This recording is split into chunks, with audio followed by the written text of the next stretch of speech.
poquito difícil, pero lo resumiste bastante bien. Espero que haya sido pues de ayuda para todos porque está muy completo. Y seguimos ahora con el taller, Pablo. Sí, muchísimas gracias. Quisiera también felicitar a Héctor y sí estuvo un poco larga, pero realmente muy bien diagramada, muy bien dirigida y muy actualizada. Entonces, felicitaciones. Eh, pues en principio démosle la palabra a Juan David y quedas a cargo. Ok. No, Héctor, muchas gracias por la charla. ¿Cómo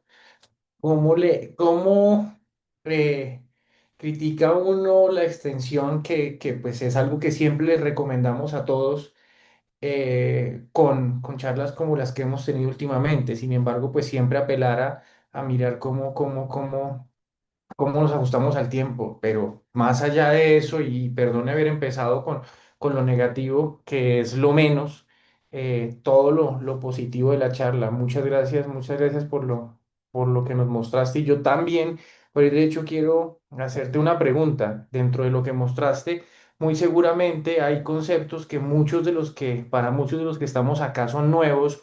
Y muy posiblemente vos descubriste esos conceptos dentro de la charla. Dentro de eso que viste, ¿qué te parece que ha sido nuevo para vos y que probablemente haya tenido un impacto o es ese, wow, ¿cómo es esto? Dentro de lo que vos lograste ver, ¿qué es eso que a vos más te impactó de todo lo que pudiste revisar hoy y que te gustaría que nosotros tuviéramos de la forma como vos probablemente lo estudiaste?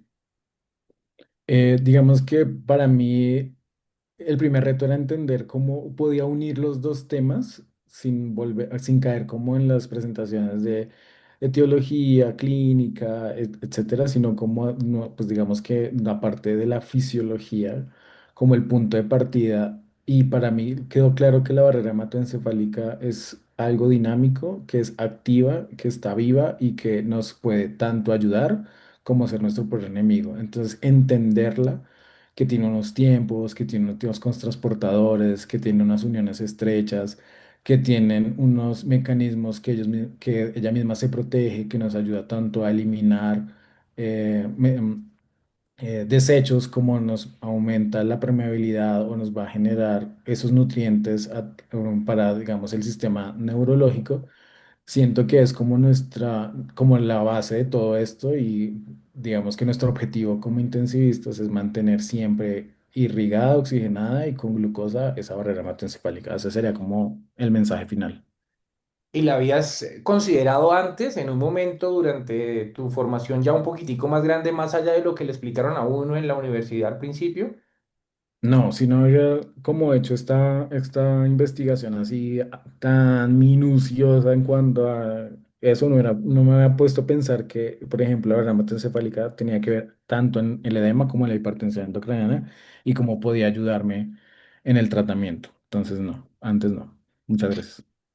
Sí, no, y esa es una cosa que quiero que nos quede a todos al final de esto y es pensar en la barrera hematoencefálica y que nos quede la barrera hematoencefálica en la cabeza cuando estamos hablando de lesión neurológica.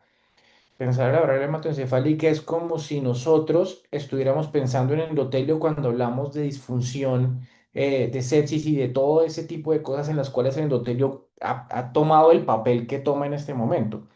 Sí, yo creo que hablar de fisiología sistémica y de forma más avanzada sin tocar el endotelio es como quedarnos a medias. Entonces, eso mismo quiero que nos llevemos todos como lo planteó Héctor respecto a la barrera hematoencefálica. Nosotros hablar de la dinámica del sistema nervioso central y específicamente las lesiones neurológicas sin hablar de la barrera hematoencefálica es como hablar de perfusión sin hablar de endotelio. Sí, es exactamente eso. Y por eso mismo, y otra pregunta adicional, Héctor, para vos, pues tenemos una estructura que está ahí, que pues ni sabíamos que eso existía o nos la mencionaron cuando estábamos en la universidad, pero si yo quisiera aprovecharla para intervenciones, vos, ¿cuáles serían los puntos que dirías, oiga, curemos la barrera hematoencefálica y hagamos esto para cuidar la barrera hematoencefálica? Más que enfocarnos, como ya hemos visto, de saturaciones o depresión, hay que entender primero si está íntegra. Ujú. No es lo mismo tener un trauma craneoencefálico secundario a un trauma externo, a un tumor cerebral que ha ido creciendo. Entonces, digamos que lo primero es saber, ¿está intacta o no está intacta? Segundo, ¿en qué fase se encuentra en el momento en que yo me enfrento al paciente? Es decir, ya lo encontré en las primeras horas, el paciente se encuentra clínicamente estable, sé que tiene una noxa dentro del parénquima cerebral. ¿Qué puedo hacer para evitar que llegue hasta ese punto de inflexión de la distensibilidad o de la complacencia cerebral? Y pues como tiene una ventana terapéutica, como vimos, que puede ser reversible, yo tengo que afanarme o adelantarme a qué estrategias puedo hacer para que no, digamos, no aumentar esa injuria, sino por el contrario, aprovechar. Entonces, si todavía tengo esa bomba de sodio-potasio que está funcionando, pues no perderla. O por el contrario, si ya no funciona completamente, pues qué otras formas puedo hacer, como tener un adecuado nivel de CO2, un adecuado nivel de O2 a través del endotelio, que nos pueda favorecer esos contrasportadores que aún quedan preservados para generar movimientos a través de ese endotelio de la barrera hematoencefálica. Eso es lo que os decía. Yo tengo que ver en qué momento estoy para ver qué tengo que hacer por ella. Y vos lo ponías muy bien al final cuando decías, oiga, yo tengo que anticiparme ese tipo de cosas que van a suceder. Y como vos lo planteas, el funcionamiento de la área hematoencefálica depende principalmente de una adecuada perfusión. Entonces, si yo no tengo una adecuada perfusión, no voy a tener cómo hacer que esos transportadores y esos cotransportadores me funcionen y los necesito funcionando porque es la única manera como la barrera hematoencefálica funciona. Entonces, el mensaje de esto es, acordémonos que tenemos que perfundir de la mejor manera esa barrera hematoencefálica y garantizar ese aporte de consumo de oxígeno a nivel cerebral que implica que esos transportadores y que esa energía se está gastando en esos transportadores y que no se está gastando en responder a una respuesta inflamatoria porque tengo fiebre o que no se está gastando en responder a unas crisis porque estoy convulsionando o que no se está gastando en que tengo que tratar de calmarme un poquito porque estoy agitado con dolor y es específicamente manejar ese aporte y consumo para que esos canales y esas bombas estén funcionando de la mejor manera posible. Creo que eso es una de las cosas importantes que hay que sacar de aquí. Entonces, número uno, que existe una barrera hematoencefálica que es la que me va a mediar la mayoría de los procesos. Y de ahí viene el sistema linfático, y de ahí viene el edema, y de ahí viene la hipertensión, y de ahí vienen los problemas que los detectamos es cuando estamos en hipertensión y tenemos que anticiparnos. Y lo segundo, perfundirla de la mejor manera posible para que ella pueda hacer lo que le toca hacer. Esas son esas cosas. Entonces, no, pues nuevamente, muy, muy chévere, Héctor. Muchísimas gracias. Las gráficas súper bonitas y creo que nos ha aportado muchísimo a todos. Gracias, gracias. Gracias a ustedes, profes. No sé si alguien más tenga. Pasamos con los casos. Aquí hay un par de preguntas y podemos hacerlas ahorita y ya se presentó una para discusión y podemos hablar un poquito de ellas. Entonces, si tenés ahí, puedes poner los casos y los revisamos.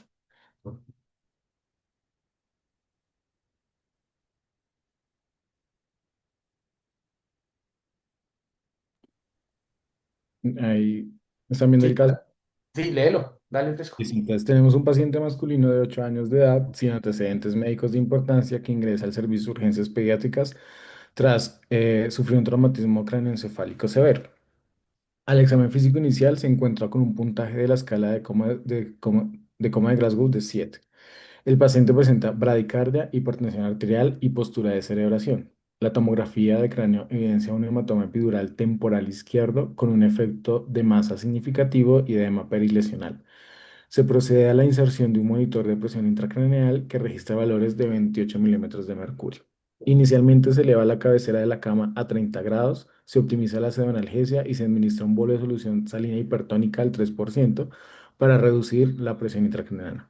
Sin embargo, a pesar de estas intervenciones, la PIC persiste elevada por encima de 25 milímetros de mercurio y el paciente desarrolla pupilas dilatadas bilateralmente, lo que sugiere una vía de herniación cerebral activa. En este momento se considera la necesidad de terapias de segunda línea y una posible intervención quirúrgica de urgencia. Por lo cual, la primera pregunta es, ¿la fisiopatología y edema y de la presión intracraniana, según la doctrina de Monroe-Kille, explique cómo la presencia del hematoma epidural y del edema cerebral afectan la presión intracraneal. Mencione tres componentes del comportamiento intracraneal y cómo la curva de presión volumen describe la capacidad compensatoria del cerebro en esta situación. Listo. ¿Quién nos ayuda con esa?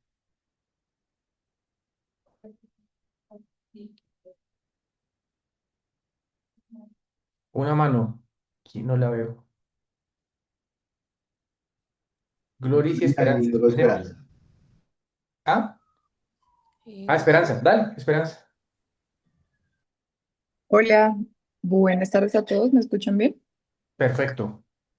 Bueno, Esperanza Mallorca, fellow de cuidado intensivo de primer año del programa de la Universidad de La Sabana. Bueno, para empezar con esta pregunta importante, pues a partir de la doctrina de Monroe Kelly, pues el interior, ya lo que habíamos dicho en varias de las presentaciones, el interior del cráneo tiene un comportamiento rígido y tiene sus diferentes componentes, que son el parénquima cerebral, el contenido sanguíneo y el líquido cefalorraquídeo. La suma de estos volúmenes debe permanecer siempre constante. Por lo tanto, cualquier incremento que vayamos a tener debe compensarse con la disminución de al menos otro de los componentes intracraneanos. Entonces, el hematoma epidural en el caso de nuestro paciente ocuparía un espacio que sería de otro modo ocupado o por líquido cefalorraquídeo o por principalmente componente sanguíneo venoso. En la fase de compensación inicial hay un desplazamiento del líquido cefalorraquídeo y un colapso de senos venosos con un mínimo o un aumento, pues con un mínimo aumento de la PIC y luego se genera, digamos que una pérdida de la reserva cuando el volumen del hematoma supera la capacidad de desplazamiento del líquido cefalorraquídeo y la sangre venosa y finalmente pues hay un ascenso ya exponencial de la PIC por cada mililitro adicional de sangre que se acumule en ese hematoma. Y se comprime el parénquima, se reduce la presión de perfusión cerebral y aumenta pues el compromiso. Ya en cuanto al edema cerebral, es aumentar el volumen del parénquima por un acúmulo de agua intracelular en el caso de un edema citotóxico y en el caso de un edema vasogénico va a ser un acúmulo extracelular. Esto va a ser, digamos, un proceso mucho más difuso y generalmente más lento que el que se genera a partir del hematoma. Y lo que pues va a generar pues, son más pequeñas variaciones inicialmente que se compensan con la salida de líquido cefalorraquídeo y sangre y posteriormente ya con la pérdida de la reserva va a generar el mismo efecto de un aumento exponencial de las presiones. Y si yo le pongo a eso y amplío un poquitico más del concepto de hace 200 años de la doctrina de Monroe Kelly, ¿qué otras cosas tú podrías hacer teniendo en cuenta el policompartimentalismo para ayudar un poquito a mejorar ese cuadro de hipertensión intracraniana que está teniendo ese paciente en esa clínica que ves ahí?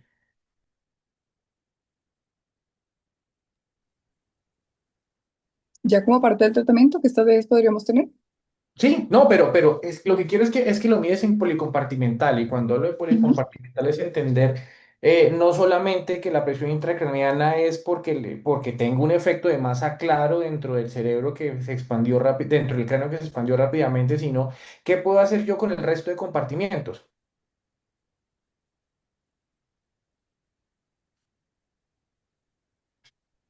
¿Qué puedo hacer con los pulmones? ¿Qué puedo hacer con el Ok, abdomen? podría ser una optimización del retorno venoso para mejorar la redistribución en cuanto al componente sanguíneo, em, probablemente haciendo un descenso como de presiones en parte en cavidad abdominal y cavidad torácica.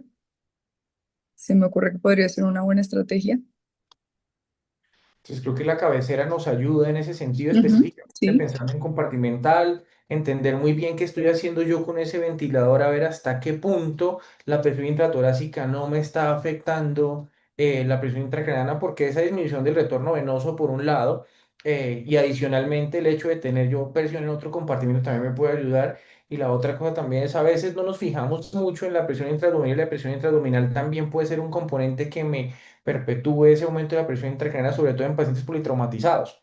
¿Sí? Entonces, muchas veces, por lo menos revisar la presión intraabdominal, descomprimir el abdomen de alguna manera me puede ayudar a tratar de mejorar esto. Además, pues contando que claramente eso en un escenario como este no va a ser la salvación directa porque ya sabemos que nos toca drenar un hematoma que tiene. Pero más allá de eso también son medidas que nos pueden ayudar, y especialmente la ventilación, ¿sí? Siempre es bueno tener en cuenta cómo estamos ventilando a sus pacientes, para tratar de que estos problemas ventilatorios no sean un factor que me prolongue o me aumente más la presión intracraneana. Es eso, básicamente. ¿Sí o no? Sí, señor. Listo, listo. Bueno, ¿estás ahí todavía? Sí, señor. ¿Me escuchan? Desde la segunda, a ver quién nos ayuda con la segunda. Bueno, la segunda pregunta es, mecanismos de edema cerebral, con base en el cuadro clínico del paciente, describa los dos tipos de edema cerebral, vasogénico y citogénico, y correlacione su fisiopatología con los hallazgos del caso clínico. Específicamente, ¿qué tipo de edema predominaría en la zona de perilesional de una lesión por efecto masa y por qué? Listo. Kelly levantó la mano, la levantaron. Está Kelly y está Julián. Así que tengo a Kelly primero acá. Dale, Kelly. Hola, buenas tardes. Bueno, entonces tenemos los típicos casos, los tipos de edema cerebral que tenemos en este caso el edema vasogénico, el cual, pues, como nuestro compañero ya lo explicó ampliamente, se produce por la alteración de la ruptura de la barrera hematoencefálica. La permeabilidad capilar pues aumenta por los mediadores inflamatorios, las radicales libres y la disfunción de acuaporinas, teniendo en cuenta pues que las acuaporinas son unas proteínas muy importantes que ya les explicaron, un canal de agua permeable selectivo, contribuyendo a la homeostasis iónica y osmótica que facilita la difusión de agua a través del cerebro y está influenciado por la producción y el drenaje de líquido cefalorraquídeo y la difusión de agua a través del cerebro. Está involucrado en la regulación del volumen celular y las dimensiones del espacio extracelular. Y esta homeostasis osmótica es esencial para la actividad neuronal y la modulación del transporte de agua. Esto afecta la concentración iónica en el líquido extracelular e influye en la difusión de compuestos neuroactivos hacia el cerebro. Hay evidencia pues que las acuaporinas también son importantes para la neuroexcitación y la migración de astrocitos y la plasticidad sináptica y el rendimiento de la memoria y el aprendizaje en algunas investigaciones. Entonces, pues es una de las causas, la alteración en este tipo de transportadores, básicamente pues una lesión como tal endotelial de las uniones estrechas, como nos compartió nuestro compañero, y pues obviamente una lesión endotelial importante que desencadena pues el edema vasogénico y que altera pues la difusión de oxígeno la difusión de oxígeno y de nutrientes hacia la célula. Y pues entonces también tenemos como consecuencia de esto, pues que se acumulan los desechos, el daño del sistema linfático que impide el correcto aclaramiento de proteínas como las beta amiloide y otras sustancias tóxicas, y el edema y el daño cerebral por disfunción en el drenaje de líquido que empeora el edema y la neuroinflamación con alteración de las uniones estrechas. Y el edema citotóxico, como definición, pues es una alteración metabólica celular, básicamente una alteración a nivel del mecanismo energético, una alteración a nivel de la ATPasa que altera la entrada de sodio y agua al interior de las neuronas y compromete pues tanto sustancia blanca como sustancia gris. Y esto se asocia a hipoperfusión global, paro, shock, isquemia y pues en nuestro caso también el trauma. La correlación con nuestro caso clínico, pues es un niño que tiene un hematoma epidural temporal con gran efecto de masa y edema perilesional. El efecto de masa genera compresión mecánica y local y congestión venosa y lleva a alteración de la barrera hematoencefálica. Esto pues es por daño a las acuaporinas y disfunción endotelial que acumula líquido y proteínas en el espacio. Además, la hipertensión endocrinal sostenida, pic por encima de 25 a 28 mililitros de mercurio, compromete la perfusión cerebral, genera hipoxia, isquemia y por lo tanto este paciente dentro de todo pues tendría como predominio el edema vasogénico, producto de la ruptura de la barrera hematoencefálica, pero también entendiendo los mecanismos a la luz de la doctrina de Monroe-Kelly, pues ahí el edema y el trauma pediátrico pues es un fenómeno mixto que también podría estar unido a un edema citotóxico. Yo creo que lo Em, Sí, dale, dale. sí, eso. Creo que tú lo pones muy bien porque tú crees que hay un solo tipo de edema. Sí. No, no, no, yo pienso que son los dos, aunque para mí prima el edema vasogénico por la lesión y la alteración directa en la barrera hematoencefálica. Pero obviamente posteriormente, dado la hipoxia isquemia que genera la misma alteración del endotelio hacia los nutrientes y la demanda y el aporte de oxígeno, pues eventualmente va a generar un edema citotóxico con alteración en la producción de ATP en las células como tal.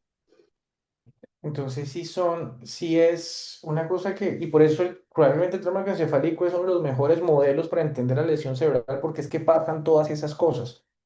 Yo creo que algo que hizo Héctor bastante bien fue definir eh, la variable tiempo dentro de esto, y es yo saber qué está pasando, en qué momento, para saber probablemente cuál es la mejor intervención. Entonces yo tengo patologías y ahí hay cosas que son muy puntuales de alguno de esos tipos de edemas. Si yo tengo una ACV puntualmente, pues probablemente lo que tengo es una falla metabólica con la lesión celular, pero si tengo un trauma con una ruptura vascular o si tengo un evento de vasoespasmo, voy a tener otro distinto, pero más allá de eso, al final todos empiezan a confluir en dos cosas, y una primera es que tengo una falla energética, y otra cosa es que tengo una alteración de la autorregulación vascular.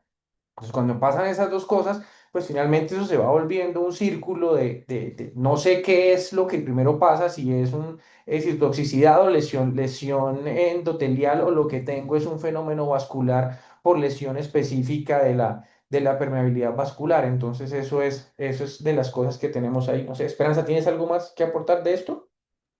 ¿Que Mm, contarnos? Dale. No, pues particularmente sí, estoy de acuerdo con mi compañera en que sería un componente mixto probablemente también en las situaciones en las que tendamos ya a hacer resolución por descompresión, sea mecánica, sea de alguna otra forma. En temas de reperfusión también ahí aumentaría ya el componente de edema citotóxico. Ujú. Era lo único adicional. Entonces, tengo primero una falla en la perfusión, tengo una falla en las bombas metabólicas, y luego reperfundo, y lo que estoy teniendo es un montón de glutamato y un montón de calcio que está en la célula y me lo empieza a dañar también. Sí, esas son como las cosas que tengo yo que tener en cuenta cuando esto pasa, y es muy similar a lo que yo tengo que aplicar en reanimación. Entonces, ¿qué pasa con ese paciente, y qué hubiera sido una muy buena opción con ese paciente cuando recién tiene el trauma? ¿Qué hubieras hecho tú cuando recién tiene el trauma? Mm, ¿Particularmente en qué sentido, profe? Las intervenciones que tú hubieras realizado en los primeros Ah, ok. minutos después del trauma. En los primeros minutos posterior al trauma, Primeros minutos y horas después del trauma. y horas después del trauma, pues optimización del posicionamiento, del mantener una buena tensión para un aporte de flujo para mantener la presión de perfusión, un buen aporte de oxígeno. Intentaría también utilizar estrategias iniciales de disminución del PCO2 como medida temporal. Em, e intentaría hacer pues medidas de ahorro energético ya de forma farmacológica. Pues hay muchas estrategias. Creo que lo pones muy claramente. Esa primera tiempo de trauma es un fenómeno, es un momento de reanimación. Tengo que tratar de perfundir de la mejor manera posible ese cerebro para ganarme esas horas en las que yo voy a tener más lesión de la barrera hematoencefálica con esas metoprolonasas, como lo ponía Héctor. Y en la medida en que yo logre ganar eso, voy a tratar de por lo menos mantener esa barrera hematoencefálica, que se va a dañar, porque pues obviamente se va a dañar por lesión que tiene, pero de la mejor manera y lo más indemne posible. ¿Sí? No estoy tan de acuerdo con la hiperventilación en ese momento, y yo creo que tú la pones es para específicamente el momento en el que el paciente ya se esté herniando, ahí sí nos toca correr a hacerlo, pero definitivamente son momentos súper importantes en lo que yo tengo que tratar de hacer es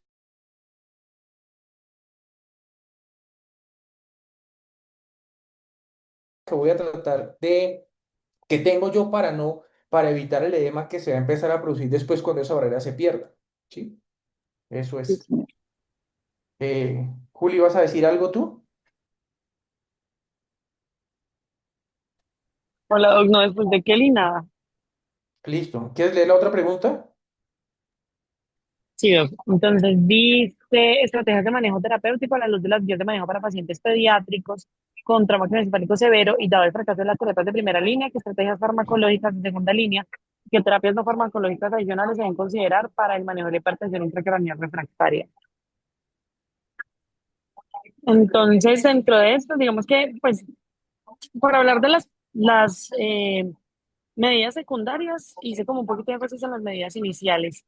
Y recordemos pues que las medidas iniciales, bueno, y nos pedían la revisión de ciertas guías de traumatismo encefálico severo en pediatría. Yo revisé la del Brain Trauma Foundation del 2019. Entonces ellos lo que recomiendan como medidas iniciales es la medición de, digamos que monitoreo de la PIC y en ocasiones invasivos sí se puede con catéteres interventriculares intraparenquimatosos, metas de PIC por debajo de 20 y metas de pues, 20 milímetros de mercurio y metas de perfusión cerebral por encima de 40-50, volvemos a lo mismo, pues eso depende de la edad. Medidas generales como cabecera a 30 grados, mantener normotermia, normocalmia y normoxemia, normoglicemia, hemoglobina por encima de 7, mantener medidas que disminuyan el consumo de oxígeno con el manejo anticonvulsivante, sedación y analgesia adecuadas y bloqueo muscular de incaso de que pues, se requiera. Eh, y hacen énfasis en evitar la hiperventilación profiláctica. Y por último, se debe considerar drenaje líquido cefalorraquídeo cuando la pica está elevada y existe una ventriculomegalia asociada por una obstrucción. Ya cuando los pacientes presentan una hipertensión refractaria, las medidas iniciales, ellos recomiendan, digamos, que cosas diferentes. El Brain Trauma Foundation hace unas recomendaciones tanto para niños como para adultos. La mayoría de las recomendaciones para pacientes pediátricos son o derivadas de lo que sabemos de adultos, o algunas, digamos que la mayoría tienen muy poquita evidencia. Entonces, dentro de las recomendaciones de segundo nivel, ellos hablan de la hipertensión, hiperventilación controlada, como una medida temporal, por lo que ya habíamos dicho previamente, con un nivel de PCO2 meta de 30 a 35. Y se recomienda que se monitorice la oximetría cerebral y se mantenga hasta por encima de 10 milímetros de mercurio. Esta tiene una evidencia limitada en pediatría. La terapia es molar con solución salina hipertónica o manitol con un nivel 2 de evidencia, dentro de las pocas que tiene buen nivel de evidencia en pediatría. La hipotermia terapéutica, que realmente no se recomienda de manera pues digamos, como de manera general a todos los pacientes, porque se ha visto que tiene más efectos secundarios con medidas benéficas y pues no tiene evidencia limitada en pediatría. La inducción del coma barbitúrico con el pentobarbital en pacientes con PIC refractaria, que ha demostrado disminución de la PIC, pero no hay evidencia en el cual haya cambios en la mortalidad o desenlaces funcionales a largo plazo. Y por último, como yo creo que pues es en el caso de este paciente, descompresión quirúrgica, que finalmente es el último eslabón del manejo, porque en casos en los cuales ya el edema es difuso y tenemos una PIC refractaria, pues necesitamos hacer descompresión y permitir pues que el, siguiendo la misma doctrina de Monroe Kelly, esta alteración en los volúmenes pues no lleve a que el paciente se hernie por el único hueco que tiene, pues es el agujero magno. En pediatría realmente tiene evidencia de la PIC, pero los resultados son mixtos en cuanto tanto a supervivencia como a recuperación funcional. Y es importante entender que uno debe tener un neurocirujano dispuesto y como al llamado pues, en esos casos, porque no, o sea, el llamado a descompresión quirúrgica no es un llamado que uno pueda hacer a las 2 de la mañana, esperar a que el neurocirujano venga a las 7 de la mañana. Ya, profe. Sí, de acuerdo. Pero entonces hablemos un poquito con, no sé, alguien que me diga cosas respecto a la hiperventilación terapéutica. ¿Qué piensan ustedes de la hipervención terapéutica? De la hiperventilación terapéutica. Pues, profe, finalmente esa es una medida temporal, porque cuando uno hace hiperventilación terapéutica, lo que hace es llevar al paciente a hipocapnia, y esta hipocapnia produce vasoconstricción cerebral que sí dentro de el balance de los, es como lo que tiene que ver con la doctrina de Monroe Kelly, sí disminuye el componente vascular, pero eso también implica que hay una disminución de la perfusión cerebral. Entonces, esa es la razón por la cual uno finalmente no puede llevar a la hiperventilación terapéutica de manera crónica. Realmente esto es como una medida de desesperación con base fisiopatológica, pues, pero eso es algo que uno debe hacer con un objetivo en específico, si se pudiera hacer la monitorización y en el momento en el que se resuelva o que se pueda pasar a cirugía o que digamos uno pueda hacer cosas adicionales, devolverse a la normocapnia. porque sí estamos diciendo pues que hay una disminución de la PIC, pero también lo que hacemos es hacer compromiso de perfusión. Y pues ya finalmente nos da la misma. No tenemos edema vasogénico, pero estamos haciendo disminución de perfusión, alteración en la bomba sodio-potasa TPasa y pues edema citotóxico. Entonces, finalmente, las cosas que voy a hacer yo con la hipertensión terapéutica definitivamente es tratar de disminuir el componente sanguíneo de los componentes del componente sanguíneo arterial de los componentes del contenido intracraneano, pero pues obviamente va a ser sacrificando muchas cosas. Angie, Sí, profe.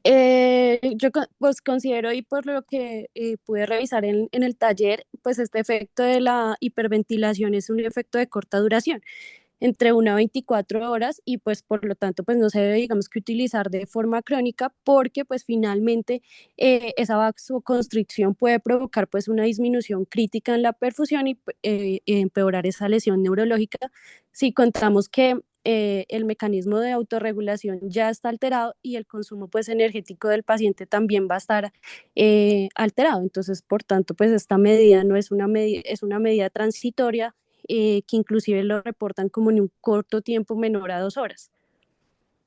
en 2 horas, ¿tú qué alcanzas a hacer con ese niño? Y para Pues, llevar a metas de 30 a 35 milímetros de mercurio no, no, de cielo. no. La pregunta mía es, ¿tú en 2 horas qué alcanzas a hacer con ese niño del caso?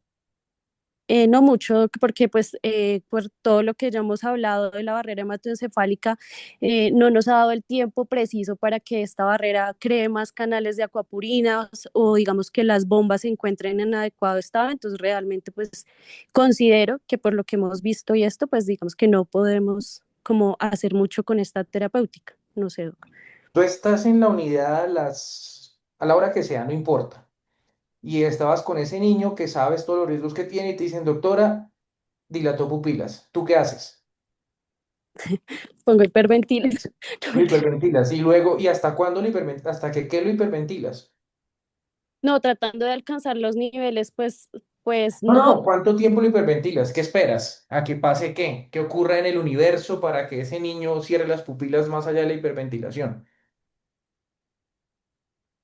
mm, ¿Qué tenemos que hacerle a ese niño? Control o qué de gases, Doc, no, no No, entiendo. que venga el Descomprimirlo. neurocirujano, Ah, ¿no? pues sí, Mira, yo creo que yo lo hiperventilaría, perdón, yo creo que yo lo Dale, Walter. hiperventilaría, yo lo hiperventilaría solamente, o sea, digamos en el lobby, mientras llamo al neurocirujano y sé que el neurocirujano ya viene en camino y mientras tanto pues lo puedo hiperventilar mientras lo voy alistando para subirlo a salas de cirugía. ¿Y y te ha tocado? Sí, ¿Y cierran? no, las pupilas no, ¿No cierran? ¿Alguno le ha tocado alguna vez un caso así y las pupilas se le cierran? cierran, no. A mí sí me ha pasado. A mí también. a ¿Cierto? veces. Sí o Sí. no, que uno eso lo hace y funciona. O sea, realmente uno empieza a hacerle y uno ve cómo empieza a funcionar.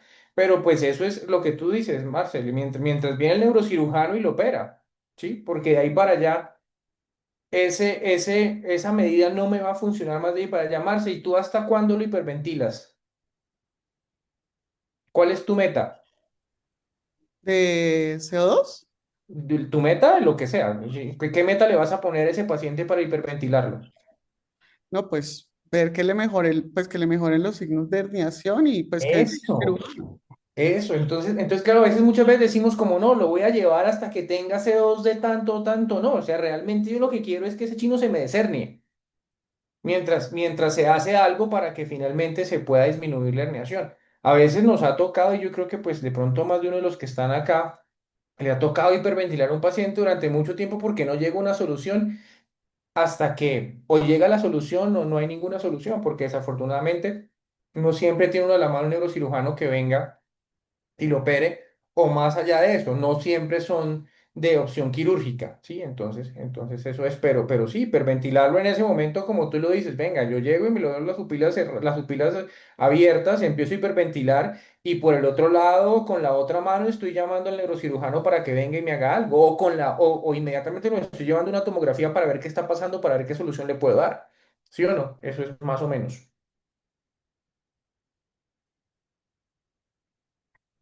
Listo. Entonces, se me perdió esto. La doctora Celina Dice, el profe ponía acá, ¿bajo qué otra condición de neumonitorización eh, estaría completamente indicado hiperventilar? Uy, profe, ayúdeme con esa usted que usted la hizo. ¿La tiene? Profe, perdón.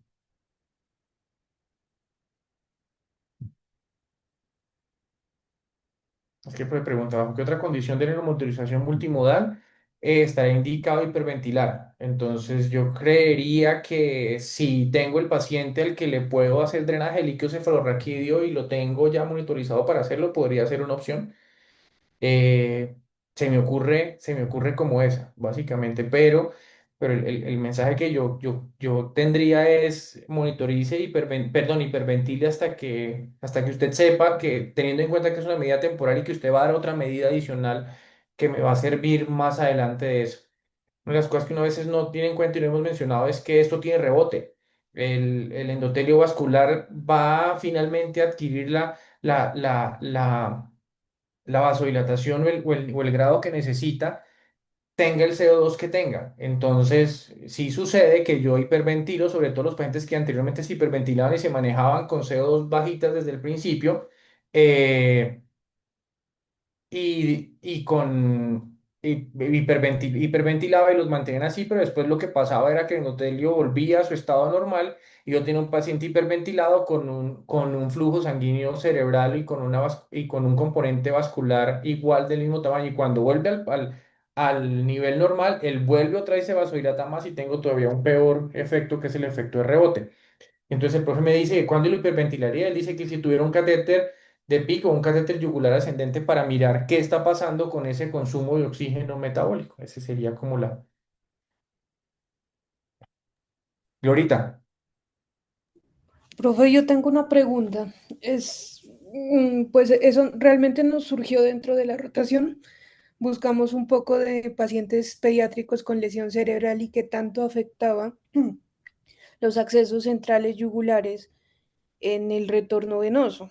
Realmente no pues los que estamos, que somos varios, no encontramos nada en específico con un buen nivel de evidencia que diga que es malo o bueno, sino que ahorita pensando en los otros métodos de neuromonitoreo, pues también existe el catéter de bulbo yugular. ¿Eso tiene alguna contraindicación? Pues no en este paciente porque este está con una hipertensión endocraniana, pues que toca llegar a segunda línea y descomprimir, pero que tenga una contraindicación en el paciente con edema cerebral, eh, que empeore ese retorno y empeore pues como tal la presión intracraneana, así no sea hacia este límite crítico. ¿A este niño se lo pondrías tú? No, ¿Por qué no? yo, es que, bueno, es que ahí va mi pregunta. Bueno, no No, con... sí, es que este niño, cuando llegó, el niño lo monitorizaste cuando llegó, ¿se lo hubieras puesto cuando llegó? sí se lo podría haber puesto, ¿Mm? sí tendría Seguro, chance de... también se lo hubiera puesto. Pero ¿cuál es el problema con el catéter yugular? El catéter yugular, cuando uno empieza a revisar lo que hay de esto, hace mucho tiempo no se publican series ni cosas grandes con el, con el catéter yugular porque la mayoría de la investigación que se hace, pues no se hace en lugares como el nuestro. Entonces, en otros sitios donde yo tengo PIC, donde yo tengo presión tisular de oxígeno, donde yo tengo Doppler transcraniano, pues ellos dicen, ¿yo para qué le voy a poner un catéter yugular? Y realmente no lo hacen por esa razón. Sin embargo, creo que en el escenario nuestro, donde no tenemos tantas herramientas, tener una herramienta en la cabecera del paciente que la puede utilizar como el catéter y con toda la información que me da, porque me puede dar muy buena información, eh, sería una muy buena indicación nosotros usarlo.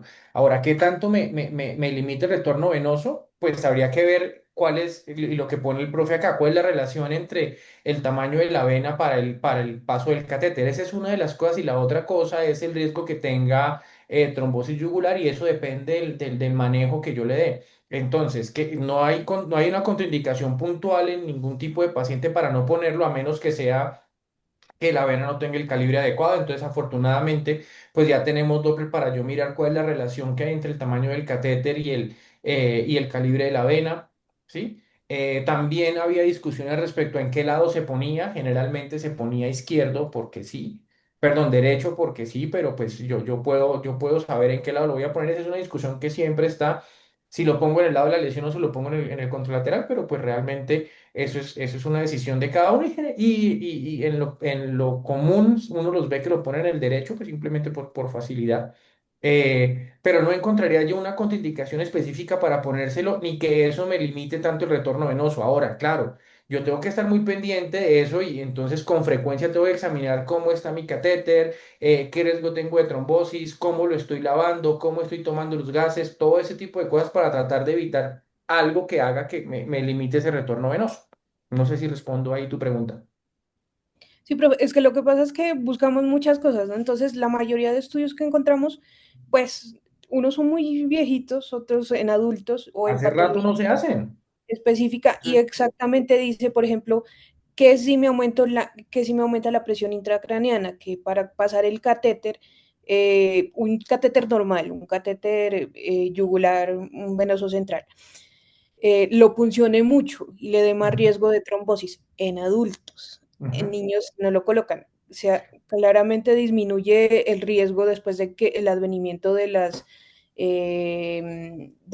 ¿qué es? Del paso de Bloqueado. accesos con, exactamente. Y Eso esos no se hacían ecoguiados, eso es lo que se hacía, se tomaban las referencias del catéter no ecoguiado hacia abajo y se ponía para arriba, o sea, realmente esa era la forma. Y claro, pues si yo llego y punciono la arteria y le produzco un hematoma que me comprime la vena, ahí sí voy a tener un problema, ¿sí? Y, Entonces, profe, y lo otro era el número, o sea, en el número de catéteres, ¿no? Porque claramente puedo tener dos catéteres, uno de cada lado por diferentes motivos, que tampoco encontramos nada en específico, porque tengo un yugular descendente normal izquierdo y tengo un yugular ascendente derecho para medir la PIC, ¿cierto? o necesito alguna cosa peor, un catéter de alto flujo por el otro lado. Pues que uno, pues, eso era lo que nos decía el profe allá, que tiene plausibilidad biológica del retorno, estoy ocupando la vena, etcétera, etcétera, pero no encontramos algo en específico que diga que empeore o no empeore el riesgo de aumentar edema cerebral por no retorno venoso. Pero lo pongo yo más allá. Yo creo que también es mucho más el riesgo que yo tengo de disminuir el retorno venoso cuando tengo un ventilador mal puesto. O sea, Sí, que eso señor. realmente me limita mucho más el retorno venoso que los catéteres. Pero evidentemente valorar el tamaño creo que esa sería mi recomendación. No tengo cómo sentarte eso en algo de evidencia donde diga los pacientes que tienen catéteres yugulares disminuye el retorno venoso un X% o disminuye el retorno venoso por lo menos. No tengo cómo poner eso, pero lo que sí es decir, bueno, lo vamos a hacer muy bien. Utilicemos el tamaño que es, utilicemos la técnica adecuada para no producir alteraciones, confirmemos que ese catéter esté bien conservado y no me vaya a producir trombosis más adelante. Que de hecho esa es una de las razones por las cuales uno lo ponía en el lado de la lesión para que pues si se trombosaba no se trombosaba y se me dañara el otro lado, ese era uno de los argumentos que había. Y lo otro, si tengo que poner más, pues entonces miremos que no se me vaya a comprometer de esa manera. Si tengo un catéter de alto flujo por el otro lado, y si yo tengo un trauma encefálico, yo preferiría no ponerle un catéter de alto flujo yugular, por ejemplo, ¿sí? Como eso es demasiado grande para hacerlo, aunque no debería producirme problemas. Ok, profe. Gracias. ¿Alguien más tiene la mano levantada por ahí? Ya, Glorita. Eh, Profe, aquí hay otra pregunta. Esas se las digo a ustedes, las que yo no sepa, yo les pregunto. Entonces, la doctora Celina dice, pues, que ¿cuántos son los días máximos que hay de evidencia para usar solución hipertónica?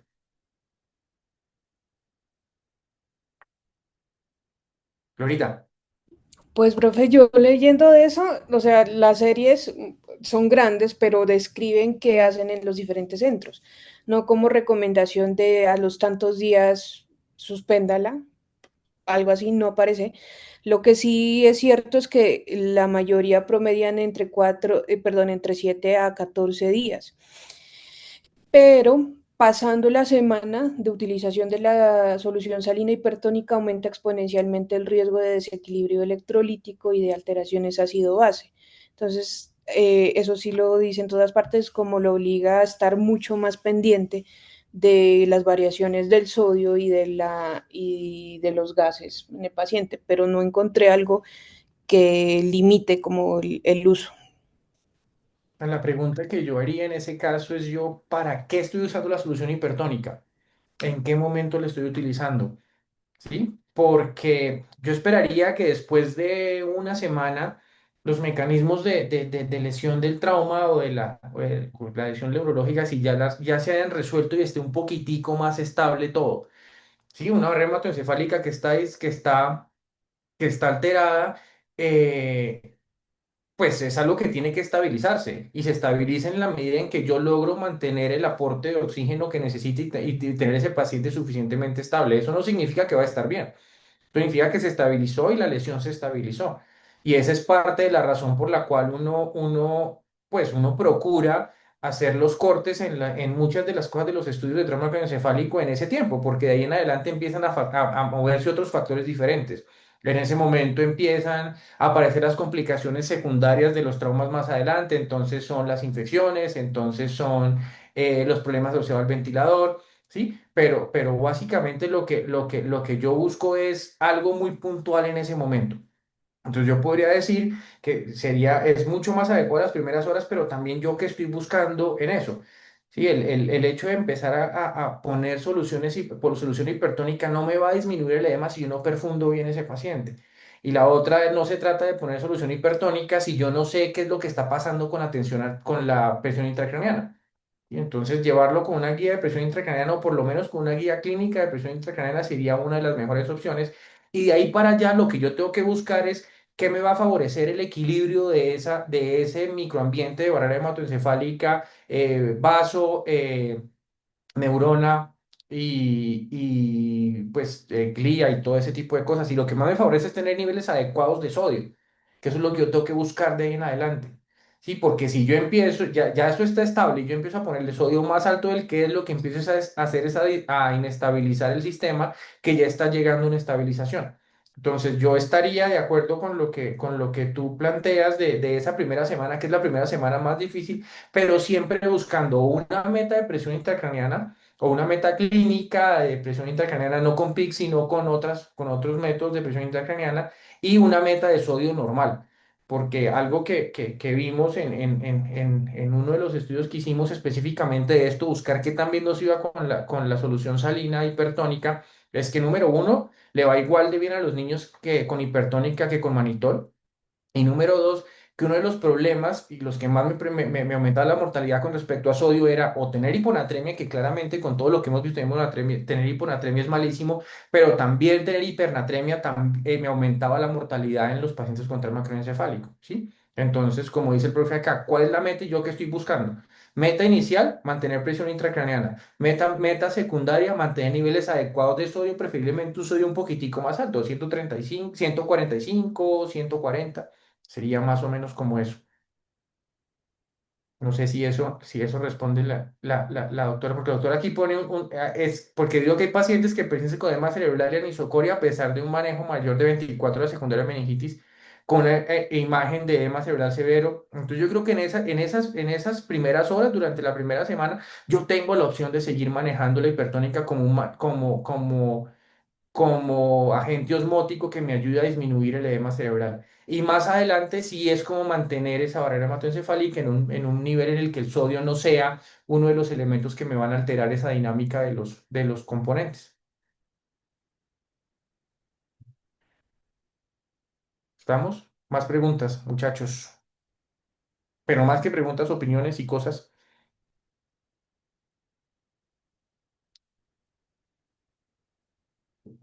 Bueno, creo que quedamos. Doc, meta del sodio. Es que hay unas guías que hablan de máximo 160 y otras guías que hablan de máximo 170.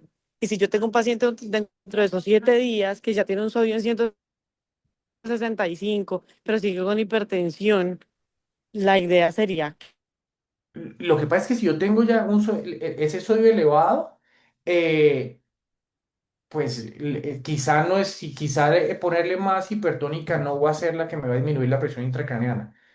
y yo miro qué respuesta tengo. Yo le pongo el bolo de hipertónica y manejo sodio un poquito más elevado y con eso trato de establecer qué cambios tengo en la presión intracraneana.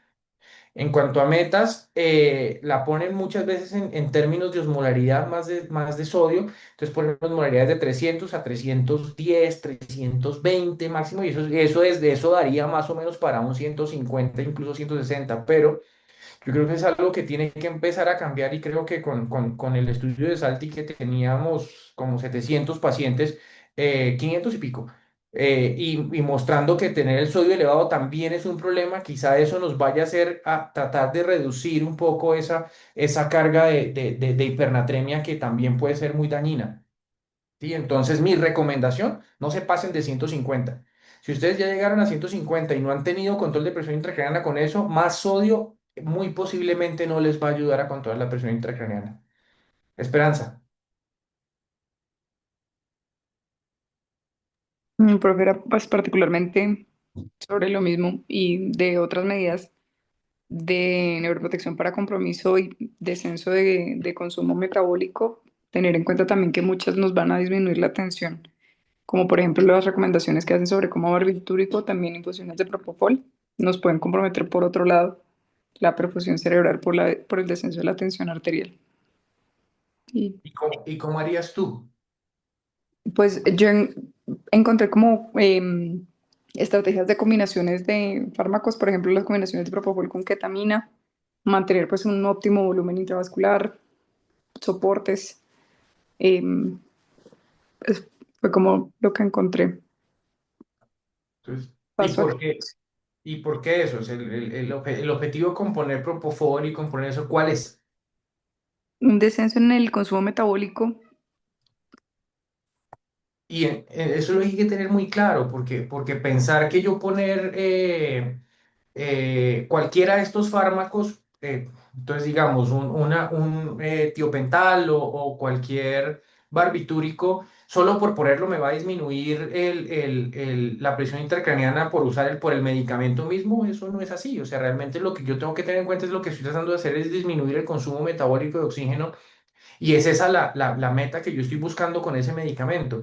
Y eso lo puedo lograr con otras combinaciones de medicamentos que no necesariamente me produzcan el compromiso hemodinámico, que ese sí que va a ser malo también. ¿Mm? Glorita,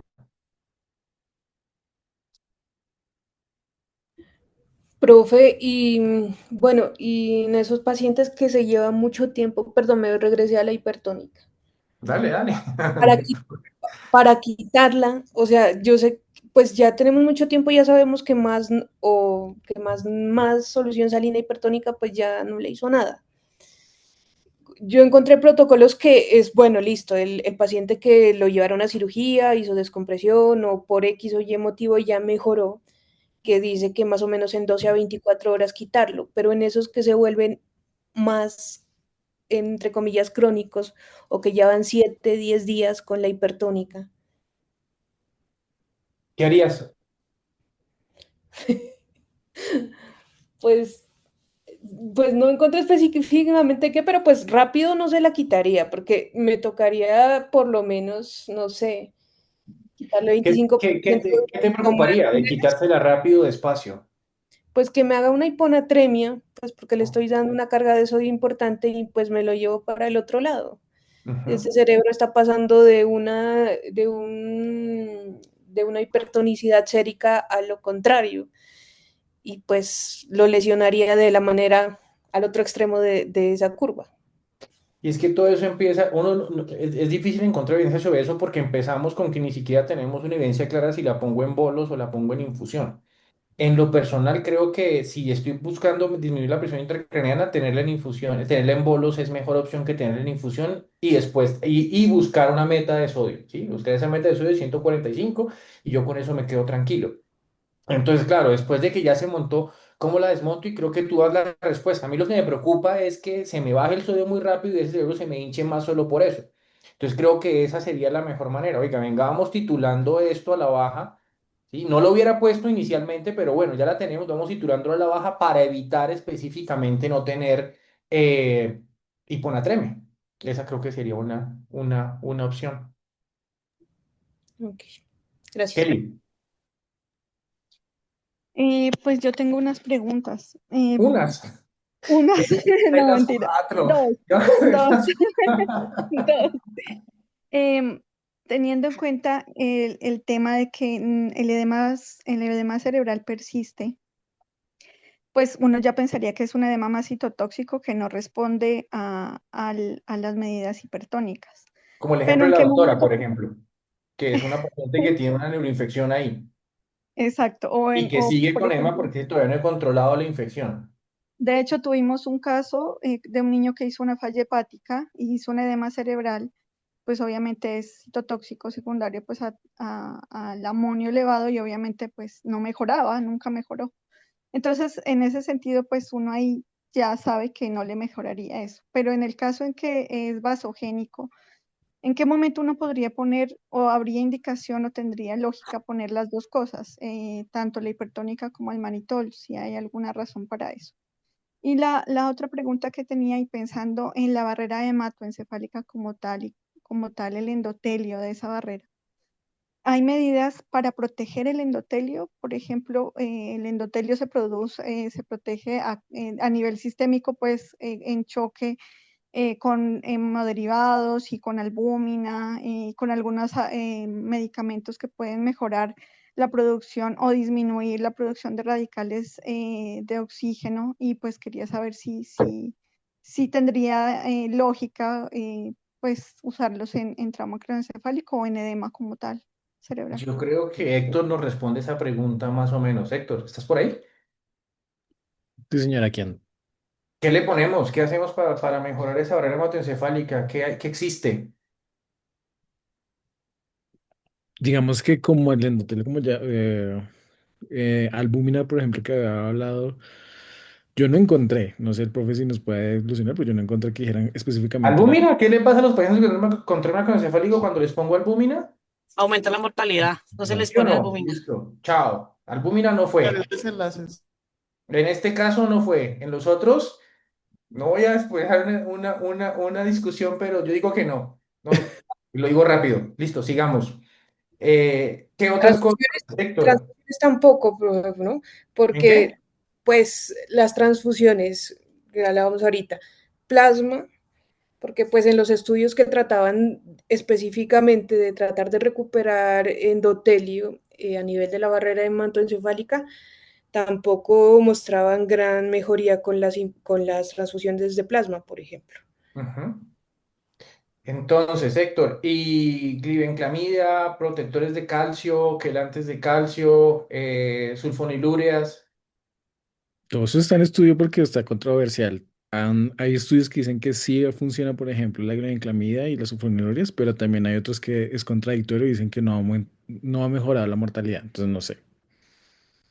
Entonces tenemos un medicamento o una terapia que me mejore esa barrera hematoencefálica así puntual, una bala mágica. No. No.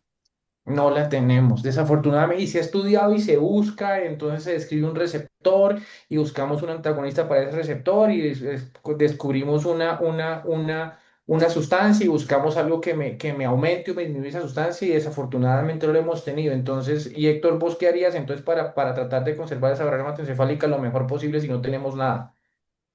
Buena irrigación, oxígeno y energía, o sea, azúcar.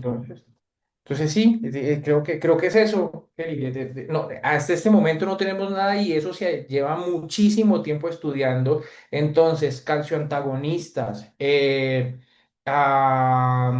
¿cómo se llama esta hormona para el hierro? Ah, bueno, en fin. Entonces, calcio antagonistas, esta hormona con la que se dopa, que ya no me acuerdo cómo se llama, se me acabó de ir el nombre. Eritropoyetina, eritropoyetina, calcio antagonistas, sulfonilurias, glibenclamida, todo ese tipo de cosas se han tratado de meter y no han funcionado para esto. Entonces siempre acuérdense las primeras horas, perfundan bien eso. O sea, que el peladito que llegue a urgencias no corramos a tomar una tomografía estando todo frío y mal perfundido, sino venga, primero mejoremos el volumen, mejoremos la tensión, mejoremos el aporte de oxígeno y eso es las únicas cosas que nos van a servir. Y paralelo a eso, disminuyamos el consumo, tengámoslo tranquilo, tengámoslo sin dolor, evitemos las convulsiones, esas serían como las recomendaciones para eso, porque no tenemos algo que nos funcione ahorita. Y como no tenemos una medida que nos sirva a las poquitas cosas que tenemos que hacerlas bien hechas. O sea, tenemos que perfundir mejor, tenemos que mantener la cabecera en la posición adecuada, tenemos que mantener esa cabeza en línea media, tenemos que disminuir el consumo de oxígeno, tenemos que dar alimento de forma temprana, tenemos que mantener un buen aporte metabólico. Esas son las mejores indicaciones porque no tenemos ninguna otra cosa más. Y evitar la sobrecarga hídrica, Doc. Evita la sobrecarga de volumen, sí, total, total, total. Reanime y reanimemos rápidamente. Mantengamos las presiones adecuadas dentro del tórax, dentro del abdomen. Niveles de sodio óptimos. Y eso es. Bueno, muchachos, eh, pues muchas gracias. Como siempre, pues muy divertido. 2 horas de pura diversión. Entonces, Juancho, mil gracias como siempre, muy interesante. Aquí en el chat seguíamos jugando mientras su merced hablaba. Em, sí. Hay muchas dudas y muchas preguntas, pero pues un tema que es apasionante y que cada vez sabemos menos, entonces hacemos menos y cada vez tratamos de no tocar mejor y no hacer mucho, como nos ha pasado en muchas cosas en medicina. Entonces, pues es muy interesante. Bueno, muchachos, hablamos entonces. Chao, chao. Abrazo, muchas gracias. No vi el Muchas chat, pero gracias. la próxima seguimos. No, no, no, ya se acabó el tiempo, ¿no? Después no Gracias. vuelve. Sí, no, yo también estoy que me voy de esto. Gracias.